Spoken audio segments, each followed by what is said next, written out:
La Edad del Hierro en la península ibérica transcurre entre los inicios del primer milenio y la conquista romana.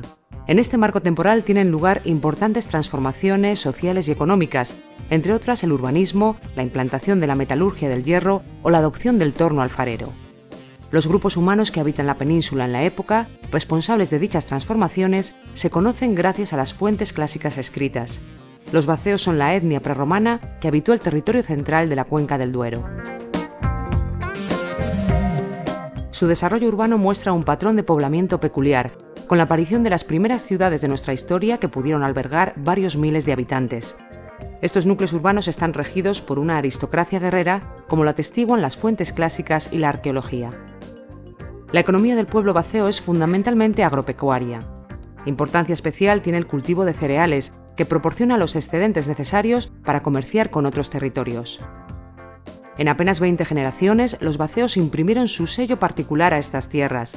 La arquitectura de adobe y madera, la explotación agropecuaria de base cerealista o la cultura del vino y el banquete han llegado hasta nuestros días como parte de una herencia que a todos nos pertenece.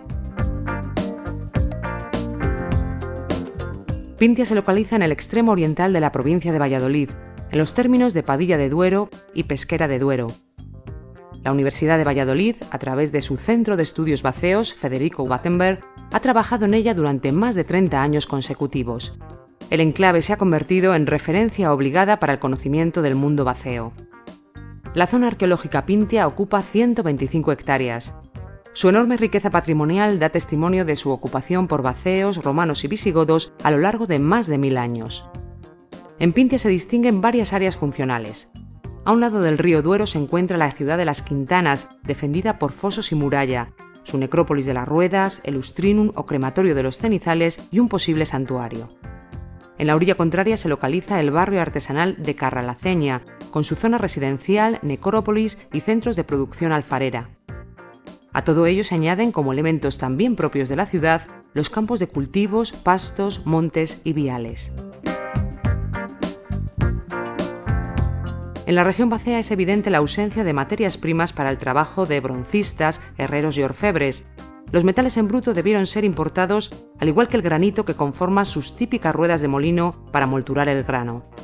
No obstante, el alto grado de desarrollo técnico y estético de los objetos metálicos hallados en Pintia nos hablan de la existencia de un artesanado altamente especializado. En diversos enclaves vaceos han aparecido tesoros cuyas joyas poseen una personalidad propia. En Pintia se descubrieron 3 tesorillos en la zona de hábitat de las Quintanas. La cronología de su ocultación en ambiente doméstico apunta a los siglos II o I a.C. Los hallazgos incluyen arracadas o pendientes, torques, brazaletes espiraliformes, pulseras, anillos, fíbulas o imperdibles y otros tipos de piezas. Las piezas se elaboran preferentemente en plata, aunque no falta el oro para pendientes y anillos.